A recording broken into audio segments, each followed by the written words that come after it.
तुम्हाला मी म्हंटल की पाऊस उघडलाय, आज ऊन सगळं पडलंय, तर बघा घरी येऊन तासभरच झालं नाही की तोपर्यंत बघा काळा कसा काळो आणि पाऊस सुरू झाला. आता ही गाई पाऊस.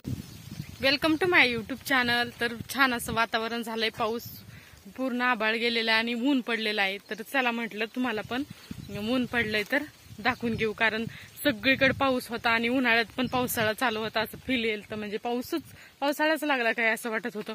त्यानिमित्तानं घासात गिनी गवत न्यायला आलेली आहे आणि मग पाऊस पडल्याने आभाळाने अंजीर पण ही अंजिराची थोडेच झाड आहेत, पण आम्हाला त्याच अंजिरांनी नको नको केलेले आणि छान मोठे मोठे टप्परे असे अंजीर सापडलेले आहेत. आणि उन्हाळ्यातच पावसाळा आहे त्यामुळे आंबे पण तोडता आले नाही. मग आंबे पण आता राहिलेल्या कैऱ्या सगळ्या उतरून घ्यायच्यात. त्यामुळे निमित्ताने आपली रानाची पण सफर होते, वेढा होतो. आणि आता ह्या काही आहेत वेगळेच आहेत, म्हणजे वेगवेगळ्या प्रकारच्या, तर त्या पण तोडून घ्यायच्यात.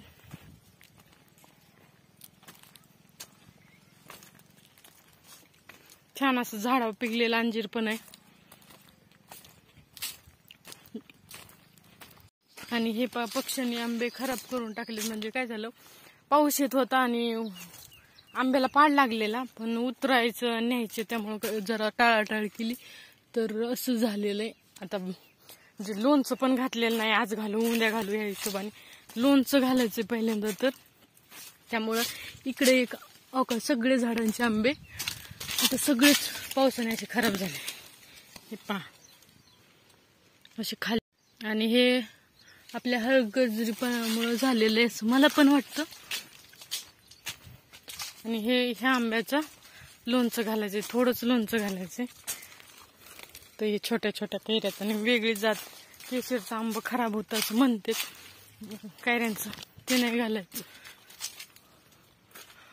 आणि आता ही शेवटचा व्हिडिओ असेल आंबे दाखवण्याचं, कारण यानंतर सगळेच घरी घेऊन जातो. वरतून तर कच्चे पक्ष्यांनी खाल्लेत का माहित, सगळे खाल्लेले झाडावरचे.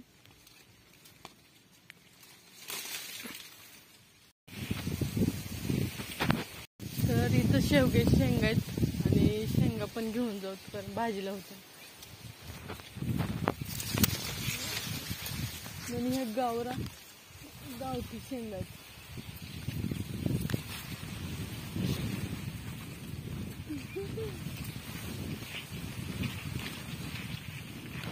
छोटे छोटे दिसतात का?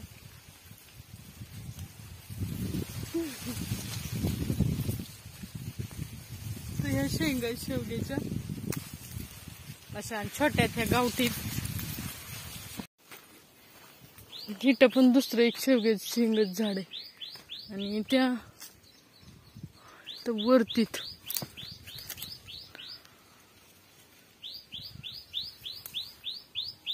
आणि हे आपण असे झाड कट केलेले. सीताफळाचे सगळे झाले, वरती पण झाले. आणि संत्रीचं झाड आहे वाटतं. हे संत्री पण किती छान असे लागले.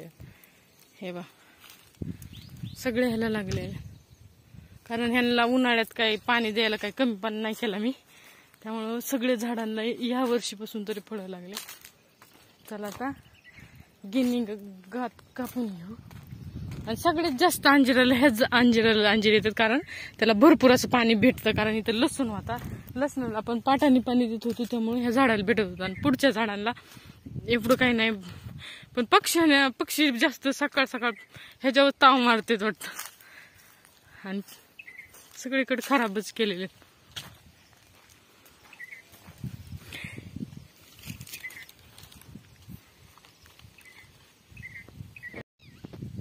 तर ह्या पण मोसंबीला बघा किती छान असे मोठ्या मोठ्या लागतात.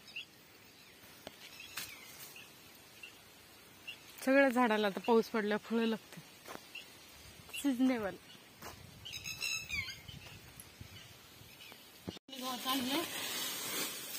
टाकते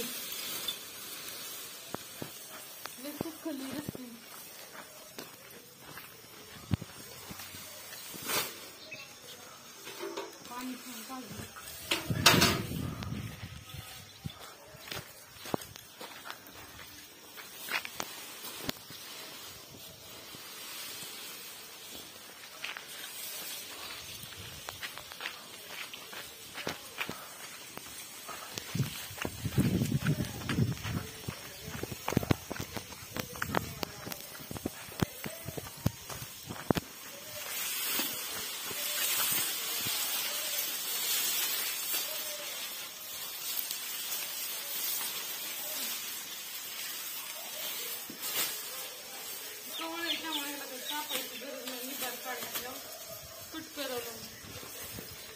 तर इथं गाई पाऊस होतोय ना, अचानक पाऊस आल्यामुळं गाई पण आत नाही. बरं झालं वासरू गाय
पांढरा. पलीकडले तर माणसं तुम्हाला दिसतंय की नाही माहित, पण दिसत नाही. जवळच दिसतंय. इतका तुफान पाऊस आलाय. इतकं ऊन पडलं होतं सकाळी. मी गवत आणायला गेलते, नाही येतलं मी तर म्हणलं गेला पाऊस. असं हे डरमत पाणी वरून येणार साठवून ठेवतो. जास्त तर काय नाही तेवढंच, कारण आमच्या पाण्यात भरपूर क्षार आहे. हे गोड पाणी कपडे वगैरे धुण्यासाठी सुकत वापरतो. हे बघा किती जोरात पाऊस आहे. इथं तर खड्डाच पडला. आणि तुम्हाला दाखवते इकडं आमच्या तिथं समोर दिसतंय का नाही, दिसतंय का शक्य ही दिसतंय की झाडांच्या मध्ये हे इतकं पाणी साचलेलं आहे सगळे.